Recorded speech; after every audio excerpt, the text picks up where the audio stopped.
स्वागत है आप सभी लोगों का हमारे YouTube चैनल स्टार जीएसएम में। हम लोग अपने इस चैनल के माध्यम से इतिहास विषय पे बातचीत कर रहे थे और इतिहास विषय में स्पेशल एंशियंट हिस्ट्री से रिलेटेड हम बात कर रहे थे आपसे। एंशियंट हिस्ट्री में हमने आपको मगध साम्राज्य 16 महाजनपद के बाद 16 महाजनपद जब अपने शक्ति विस्तार में लगे हुए थे, उन शक्ति विस्तार वाले महाजनपद में सबसे शक्तिशाली और सबसे ज्यादा साम्राज्य की विस्तार जो किया था वो मगध साम्राज्य था। इस मगध साम्राज्य से रिलेटेड हमने आपको हर्यक वंश के बारे में बताया था, हर्यक वंश के बारे में।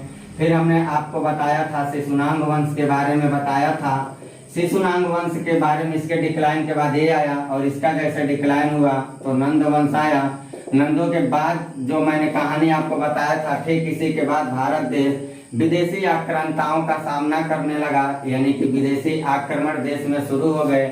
और सबसे पहला जो विदेशी आक्रमणकारी आया था, मैंने आपको बताया था, वो ईरानी था।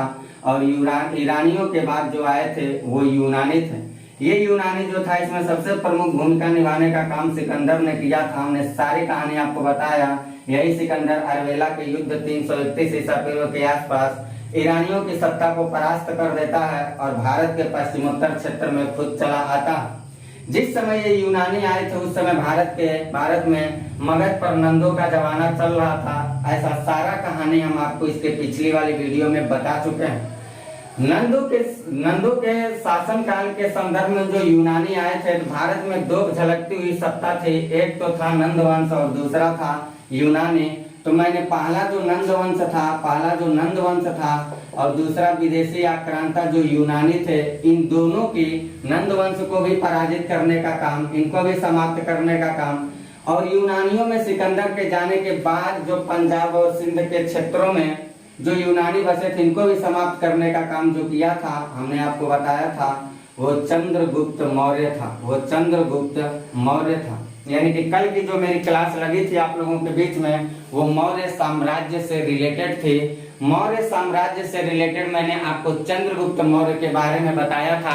आज मास्टर जिस मुद्दे पे आपसे बातचीत करने वाला है वो मुद्दा है बिंदुसार से रिलेटेड। आज हम लोग चंद्रगुप्त के पुत्र और उसके उत्तराधिकारी बिंदुसार के बारे में सारी मुद्दों पे बातचीत करने वाले हैं। तो साथ साथ आप नोटबुक बनाते हुए चलिएगा, पूरे साथ ही नोटबुक बनाते हुए चलिएगा। वीडियो को लाइक शेयर जरूर करते चलिएगा। और अगर चैनल पे आप नए जुड़े हों तो चैनल को जरूर सब्सक्राइब करिएगा, क्योंकि आप कई लोगों के साथ और सहयोग से मैं अपनी निरंतरता को जारी रख सकता हूं।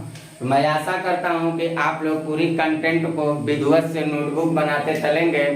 और चैनल को अगर नए जुड़े हैं तो सब्सक्राइब करेंगे, ज्यादा से ज्यादा शेयर करेंगे, क्योंकि आप लोग साथ देंगे तो मैं और बेहतर से बेहतर ढंग से आपके लिए कंटेंट उपलब्ध कराऊंगा। अभी हम देखते हैं, अभी मौर्य साम्राज्य जो देखते हैं, मौर्य साम्राज्य, इस मौर्य साम्राज्य को अगर देखा जाए, जिसके शासन काल के बारे में अगर बात करें तो ऊपर लिखा है, आप देख सकते हैं। ये मैंने लिखा है मौर्य साम्राज्य की पूरी अगर कहानी 322 ईसा पूर्व से लेकर लगभग 150 यानी कि बृहद्रथ की हत्या तक चल रही है। ये पूरा मौर्य एम्पायर चल रहा है। इस मौर्य एम्पायर में 322 के आसपास जो चंद्रगुप्त मौर्य गद्दी पर बैठा था और लगभग 298 ईसा पूर्व तक शासन किया था। इसकी पूरी कहानी मैं इसके पहले वाली वीडियो में बता चुका हूँ। अगर आप वीडियो ना देखे हो तो इसके पहले वाली वीडियो को जरूर देखें, तभी आप कंप्लीट मौर्य साम्राज्य को बेहतरीन ढंग से समझ पाएंगे। तो आप क्या करें, इसके पहले की वीडियो को जरूर देखें। और आज की जो मेरी क्लास चलने वाली है वो चलने वाली है मौर्य साम्राज्य से ही रिलेटेड, चंद्रगुप्त मौर्य के पुत्र और उत्तराधिकारी बिंदुसार से संबंधित उन समस्त मुद्दों पे आपसे बातचीत करने वाला हूँ, जो प्रतियोगी परीक्षा के लिए काफी लाभदायक साबित होगा। तो हम बात करते हैं बिंदुसार से रिलेटेड। और बिंदुसार की अगर बात करें तो बिंदुसार जो गद्दी पे बैठा है, वो गद्दी पे बैठ रहा है 298 ईसा पूर्व के आसपास, 298 ईसा पूर्व के आसपास से गद्दी पे बैठ रहा है। और लगभग ये शासन करेगा 272 ईसा पूर्व तक लगभग ये शासन करेगा। तो इससे संबंधित हम लोग मुद्दों पे बातचीत करेंगे। मौर्य एम्पायर का अगर टाइम पीरियड आप नहीं समझ पा रहे हैं तो ऐसा समझ लीजिएगा, मौर्य जो साम्राज्य था मौर्य साम्राज्य, इसकी टाइम पीरियड को अगर नहीं समझ पा रहे होंगे तो यहाँ देख लीजिएगा 322 से लेकर के 185 BC तक चल रहा है। इसमें सबसे प्रमुख भूमिका जो निभा रहा है, कल की कहानी मैंने बताया था चंद्रगुप्त मौर्य की, इसके डेट को अगर डेट आपको नहीं याद हो पा रहे यहाँ देख लीजिएगा 322 से लेके ये साहब चल रहे हैं 322 से 298 BC तक ये चल रहे हैं।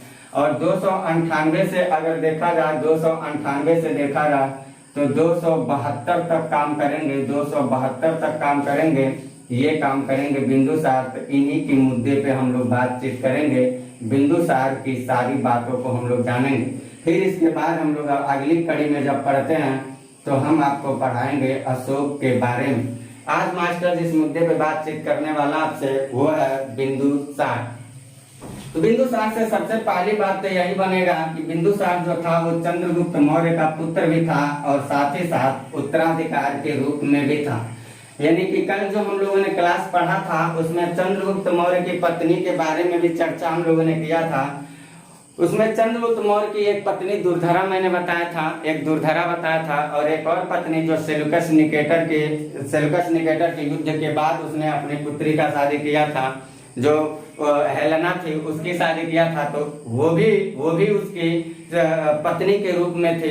तो जो दुर्धरा नामक पत्नी थी उसी के गर्भ से बिंदुसार पैदा हुआ था। कुछ इतिहासकार के अनुसार ऐसा बताया जाता है कि चाणक्य जो था वो चाणक्य पहले की परंपरा के हिसाब से बहुत ज्यादा अस्त्र शस्त्र तो थे नहीं कि गोली और बारूद और हाइड्रोजन या परमाणु बम के द्वारा किसी बादशाह को ऊपर धावा बोल दिया था, ऐसा तो कोई सिस्टम था नहीं।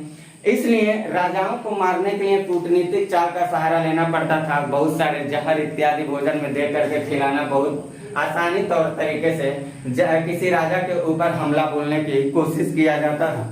इससे बचने के लिए ऐसा इतिहासकार बताते हैं कि चंद्रगुप्त मौर्य को चाणक्य जो था वो उसके भोजन को डाइजेस्ट करने के लिए, मतलब बॉडी को एक तरह से पूरा जहर युक्त बनाने की कोशिश किया, तो उसके भोजन में हल्का हल्का जहर देता था, ऐसा इतिहासकार कहते हैं। और एक बार क्या हुआ, गलती से वो भोजन चंद्रगुप्त मौर्य के पास न पहुंच के उसकी पत्नी दुर्धरा के पास चला गया। और जिस समय दुर्धरा उस जहर युक्त भोजन को खाई तो उसी समय वो प्रेग्नेंट भी थे, यानी कि बिंदुसार जो था उसके गर्भ में पल भी रहा था। जैसे उसके गर्भ में पलने वाला जो औलाद था, जहर खाने की वजह से आप बायोलॉजी पढ़ेंगे तो वो डाइजेस्ट तो कर नहीं पाएगी, और गर्भ में पलने वाला जो औलाद था यूटेरस में उसके इन्फेक्शन हुआ और उसके पैदा हुए औलाद के ऊपर बहुत सारे धब्बा युक्त निशान भी आ गए। इसीलिए उसका नाम बिंदी जैसे होने के नाते ऐसा इतिहासकार कहते हैं कि बिंदुसार रखा गया। चाहे जो कोई भी हो, लेकिन इतनी ज्यादा कथा कहानी को जानना हम लोगों को कोई जरूरी नहीं है। हम लोग परीक्षा के हिसाब से जानेंगे। सबसे पहली बात ये जानेंगे कि जो चंद्रगुप्त था, चंद्रगुप्त मौर्य जो था, इस चंद्रगुप्त मौर्य का पुत्र की अगर हम बात करें, पुत्र और उत्तराधिकार की अगर हम बात करें, तो पुत्र और उत्तराधिकारी जो था, तो आप साथ साथ मेरे लिखते भी चलिएगा वो कौन था। तो आपका जवाब होगा वो बिंदुसार था।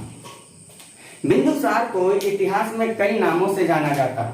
बिंदुसार को अगर देखा जाए तो इतिहास में कई नामों से जाना जाता है। अगर हम बात करते हैं, अगर हम बात करें यूनानी लेखों का, तो यूनानी लेखक जो थे वो यूनानी लेखों में बिंदुसार को क्या कहा गया, यूनानी लेखों में बिंदुसार को क्या कहा गया है, क्योंकि इसको हर जगह कई जगह पे कई अन्य नामों से भी संबोधित किया गया।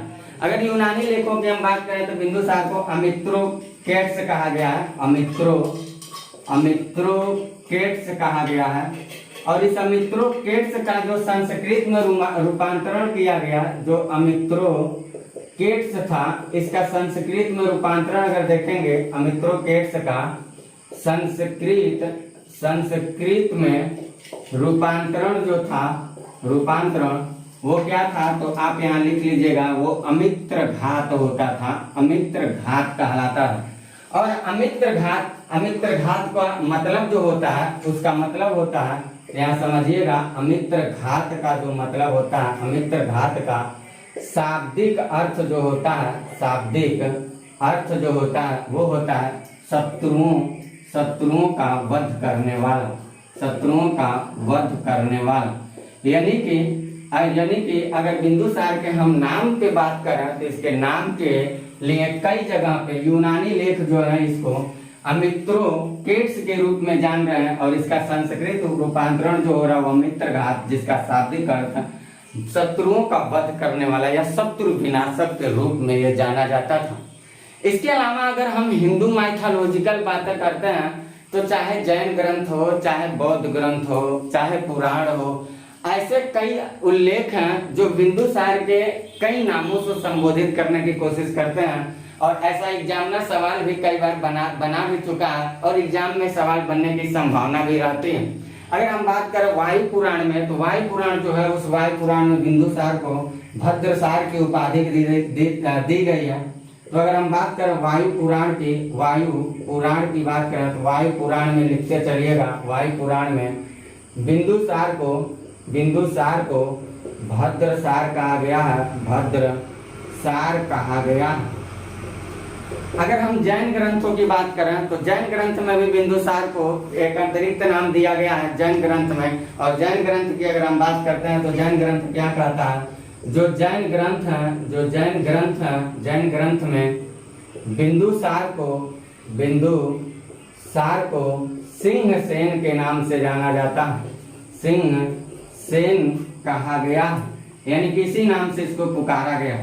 और इसकी जो माता थी वो दुर्धरा, भी मैंने बताया है, दुर्धरा के गर्भ से पैदा ही हुआ था। तो इसके माता का भी नाम अगर लिखना है तो आप यहाँ लिख सकते हैं, माता लिख लीजिएगा।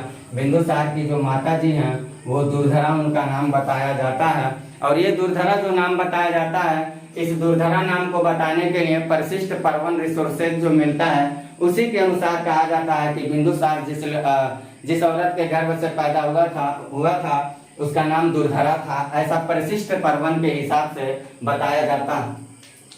बिंदुसार जो था, अगर उसके पिता की हम बात करें तो जो चक्रवर्ती सम्राट के रूप में चंद्रगुप्त मौर्य जाना जाता है, उसका औलाद अपने जीवन काल में कोई युद्ध किया कि नहीं किया, इस बात पे इतिहासकार बहुत ज्यादा कोई वक्तव्य नहीं दे पाते हैं। हाँ, लेकिन इतना जरूर इतिहासकार कहते हैं कि बिंदुसार ने अपने जीवन काल में भले युद्ध किया हो या न किया हो, लेकिन जितनी ज्यादा अपने पिता के द्वारा बनाई गई संपत्ति थी, उन सारी संपत्ति को अछूत रखने में पूरी तरह से सफल रहा।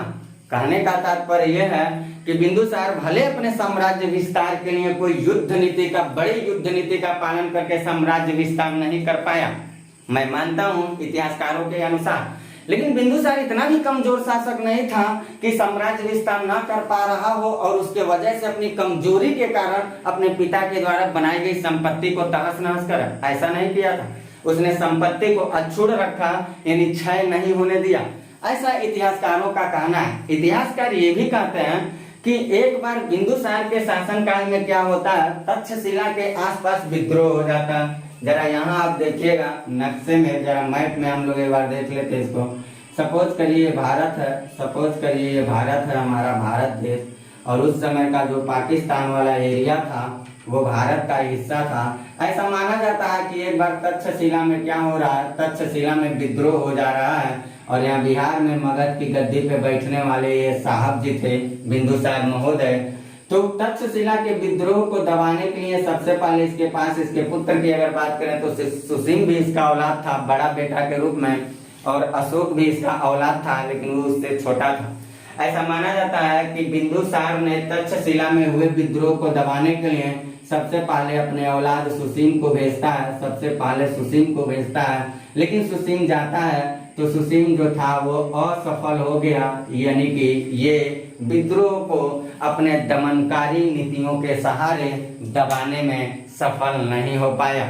यही कारण है कि बिंदुसार ने उस तक्षशिला में हुए घोर विद्रोह को दबाने के लिए अपने दूसरे पुत्र को भेजता है, और वो लड़का था अशोक। और अशोक जैसे जाता है तो बचपन में ही पिता के द्वारा दिए गए निर्देश का पालन करते हुए खून का प्यासा हो जाता है, और निसंदेह इतनी क्रूरता के साथ तक्षशिला के विद्रोह को दबाया कि आने वाले समय में आगे वो अपनी इस क्रूरता का परिचय देने के लिए गद्दी के लिए संघर्ष कर देता है। और इतिहास के अनुसार ऐसा बताया जाता है, जो आपको जान के आश्चर्य भी होगा, कि लगभग माना जाता है अपने 99 भाइयों का वध करने के बाद वो गद्दी को हथियाया भी था, ऐसा इतिहास कहता है।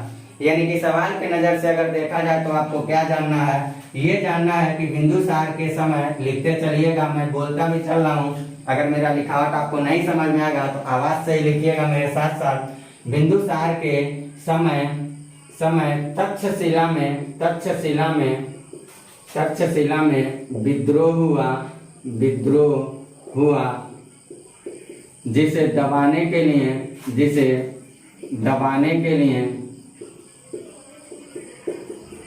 उसने अपने पुत्र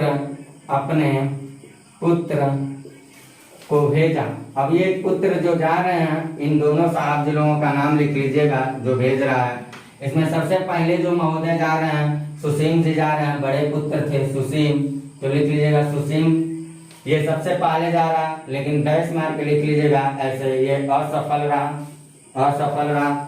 फिर दूसरे नंबर पे कौन साहब जा रहे हैं, तो यहाँ लिख लीजिएगा आप, दूसरे नंबर पे जा रहा है अशोक, तो डैश मार के लिख लीजिएगा ये सफल रहा, ये लिख लीजिएगा ये सफल रहा। ये बात आप जरूर लिखिएगा। यानी बिंदुसार के इतिहास को उठा के पढ़ते हैं तो कुछ इस तरह की बातें हम लोगों को दिखाई देती है। इसमें एक बौद्ध विद्वान आते हैं जिनका नाम तारानाथ बताया जाता है। उनका अपना ये मानना है कि बिंदुसार जो था अपने शासन काल में जब शासन सत्ता का संचालन कर रहा था तो लगभग अपने सीमावर्ती क्षेत्रों से टकराए हुए 16 प्रांतों पर विजय अभियान करके दिखाया था। हालांकि इस बात को कोई इतिहासकार समर्पण नहीं लेते, मतलब मानने के लिए तैयार नहीं होता, लेकिन बौद्ध विद्वान तारानाथ के अनुसार ऐसा बताया जाता है कि बिंदुसार जो था वो बिंदुसार क्या कर रहा है, लगभग 16 राज्य पे विजय घोषित किया था। लेकिन इस बात को आपको इतिहासकारों के हिसाब से स्वीकार नहीं किया गया है, इसलिए इस बात को आप याद तो रखिएगा, लेकिन बहस के संदर्भ में कोई जरूरी नहीं है कि इस मुद्दे को लेकर के आप विवाद करें, क्योंकि इतिहासकारों की सहमति यहाँ नहीं दी गई है। हम इसके अलावा अगर देखते हैं तो बिंदुसार के शासन काल के ही समय विदेशी यात्रियों का आगमन हुआ। जिस प्रकार से चंद्रगुप्त मौर्य के शासन काल में उसके ससुर होने वाले जो सेल्यूकस निकेटर थे वो राजदूत भेजे थे, वो राजदूत आया था मेगास्थनीज, जिसने इंडिका पुस्तक लिखा था। इसी प्रकार बिंदुसार के भी शासन काल में विदेशी यात्रियों का आगमन हुआ। अब जो विदेशी यात्री आए थे इसके शासन काल में, यानी कि हम बात करते हैं इसके समय आए यात्री जो थे तो उनको 2 कॉलम करके आप बनाइएगा। पहला एक जो आया था यात्री, एक जो मेगास्थनीज का उत्तराधिकारी माना जाता है। यानी कभी कभी सवाल पूछता है कि प्राचीन इतिहास में कौन सा यात्री था जो मेगास्थनीज के उत्तराधिकारी के रूप में माना जाता है, तो आप ये याद रखिएगा डायमेकस था। डायमेकस भी आया इसके समय और डायनोसियस भी आया है, 2 यात्री करके आए हैं, दोनों का नाम याद रखना आपको। जिस प्रकार से चंद्रगुप्त मौर्य के शासन काल में आपने याद रखा था मेगास्थनीज को, तो जो डायमेकस था, ये डायमेकस कहाँ से आया था, तो ये सीरिया के जो राजा थे, एक चल के आ रहा, सीरिया के जब राजा थे, सीरिया के राजा थे, उनका नाम एंटियाल कोट्स बताया जाता है। एंटियाल, यहाँ लिखिएगा एंटियाल कोट्स, इनका राजदूत था और वो राजदूत का नाम बताया जाता है डायमेकस, उसका नाम बताया जाता है डायमेकस। इस डायमेकस के समक्ष 3 प्रस्ताव बिंदुसार रखता है, कहता अपने राजा के पास जाना तो मुझे मेरे लिए 3 चीज को लेकर के आना। 3 प्रस्ताव रखता है। एक प्रस्ताव जो रखा था वो रखा था मदिरा, और दूसरा प्रस्ताव रखा था सूखा अंजीर, यहाँ लिख लीजिएगा, एक मदिरा रखा था, एक जो प्रस्ताव था वो सूखा अंजीर था, और तीसरा जो प्रस्ताव रखा था वो एक दार्शनिक था। इस बात की सूचना लेकर के जब ये राजदूत सूचना जब डायमेकस पहुंचाता है एंटियालकिड्स के पास, तो एंटियालकिड्स क्या कहते हैं, इसमें से मदिरा और सूखा अंजीर जो था ये दोनों देने के लिए तैयार हो जाते हैं, लेकिन दार्शनिक को देने के लिए तैयार नहीं होता है, इस बात को कहते हुए कि मैं अपने शासन काल के संदर्भ में रहते हुए अपने राज दरबार या अपने देश की सीमा के अंदर किसी महिला के उत्पीड़न नहीं होने दूंगा। यानी महिलाओं को चंद्रगुप्त मौर्य की तरह कहीं न कहीं देखते हुए ये साफ मना कर देता। अगर आज की परिस्थिति को देखें तो आज इतनी आजाद होने के बाद भी विश्व के लगभग कई देशों में देखा जाएगा तो ह्यूमन ट्रेड पॉलिसी अभी समाप्त नहीं हुई है। बहुत से ऐसे कंट्रीज हैं जो ठंडे जलवायु क्षेत्रों से गुजरते रहते हैं, जहां पर ठंडे जलवायु क्षेत्र या जलवायु की समानता न होने के कारण बच्चे भी नहीं पैदा हो पाते हैं ज्यादा। जैसे आप मान लीजिए ऑस्ट्रेलिया की बात करिए, जहाँ की सरकार स्पेशल क्या करती है, स्पेशल क्या करेगी, स्पेशल ऐसा अलाउंस करती रहेगी कि जो एक लड़का देश के लिए पैदा करिए, एक लड़का सरकार के लिए पैदा करिए, एक लड़का अपने लिए करिए, एक लड़का इसके लिए करे, यानी कि प्रोत्साहन देते हैं, क्योंकि वहाँ की जो क्लाइमेट है वो उस तरह का नहीं है जहाँ लोग सरवाइव कर पाए, और रिप्रोडक्शन के लिए जलवायु बहुत जरूरी होता है। इसके लिए क्या करता है वो फॉरेन कंट्रीज क्या करती है, ट्रेड पे उतारू हो जाती है, और ट्रेड में विशेष करके महिलाओं का ट्रेड किया जाता है। विशेष करके ये आजाद विश्व की बात मैं बता रहा हूँ, ये आज भी चलता है सिस्टम विश्व के लगभग बहुतों देशों में ऐसा देखा जाता है। उस जमाने में इस सिस्टम को लाने के लिए कहा गया था, तो राजा जो था वो मना कर दिया। इससे शायद विश्व के आधुनिक देशों के लोगों को सीखना चाहिए कि अगर उस जमाने में ऐसी कोई सिस्टम थी, महिलाओं के ट्रेड को, महिला को अपनी इज्जत बना के लोग सम्मान के साथ रखते थे, तो शायद आज भी उस नीति का पालन करना चाहिए, क्योंकि इसके लिए इतिहास भी गवाह। दूसरा अगर हम लोग देखते हैं यात्री के बारे में, तो वो मिस्र के शासक थे, मिस्र राजा थे टालमी फिलाडेल्फस। यहाँ लिखिएगा टालमी फिलाडेल्फस लिखिएगा, फिलाडेल्फस लिखिएगा। टालमी फिलाडेल्फस का जो राजदूत था वो आया था डायनोसियस। तो ये दो राजदूतों को आपको याद रखना है, दो राजदूतों को, एक डायमेकस को याद रखना आपको और एक डायनोसियस को। और विशेष करके डायमेकस के लिए आप एक नोट भी लिख लीजिएगा, ये क्या था, मेगास्थनीज का उत्तराधिकारी माना जाता है, मेगास्थनीज का उत्तराधिकारी माना जाता है। तो मेगास्थनीज का उत्तराधिकारी अगर आपसे कोई पूछता है कौन सा राजदूत था, तो आप एक शब्दों में कहिएगा वो डायमेकस। परीक्षा के दृष्टिकोण से लगभग पूरी कहानी का चर्चा करते हुए हमने आपको बिंदुसार के बारे में उन समस्त मुद्दों पे बातचीत कर चुका। बिंदुसार के मरने के बाद बताया जाता है कि शासन को लेने के लिए कौन उत्तराधिकार बनेगा, ये बड़ी समस्या जटिल हो गई थी मौर्य साम्राज्य में।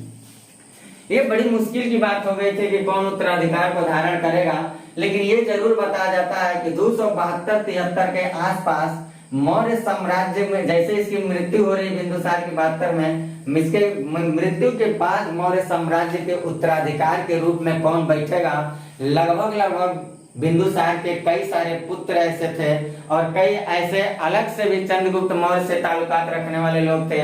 इन सारे के बीच आपसी सामंजस्य नहीं बन पाया और सारे आपस में लड़ चुके थे।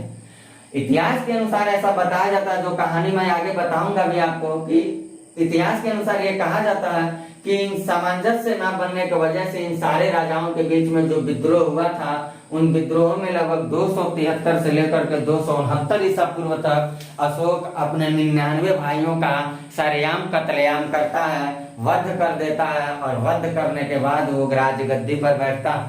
ये कहानी मैं अशोक पढ़ाते समय बताऊंगा। अभी फिलहाल के लिए आप इतनी सारी बातों का चाहे तो स्क्रीनशॉट ले सकते हैं, सारी बातों का नोटबुक बनाते हुए चलिएगा। ये सारी बातें आपके प्रतियोगी परीक्षा के लिए काफी लाभदायक होंगे। और आपसे मेरा गुजारिश होगा कि अगर आप हमारे चैनल से नए जुड़े हों तो चैनल को सब्सक्राइब करते चलिएगा, बेल आइकन को जरूर दबाइएगा, वीडियो को लाइक शेयर करना तो एकदम मत भूलिएगा, क्योंकि आप ही लोगों के साथ और सहयोग से मैं अपनी निरंतरता को जारी रख पाऊंगा। तो मैं आशा करता हूं कि आप लोग मेरा साथ और सहयोग देंगे और हम अपने अगले टॉपिक के साथ आपको मगध साम्राज्य के मगध की गद्दी पे बैठने वाले मौर्य साम्राज्य से ताल्लुकात रखने वाले तीसरा और सबसे क्रूर और सबसे दयालु दोनों रूप में पाने वाला एक राजा के बारे में पढ़ेंगे, और वो बादशाह होगा अशोक। तो अगली क्लास में जब मिलते हैं तो हम लोग अशोक पढ़ते हैं। सारी बातों को प्लेलिस्ट आप नोटबुक बनाते चलिए। बाकी मिलते हैं अगले क्लास में। Bye, best of luck.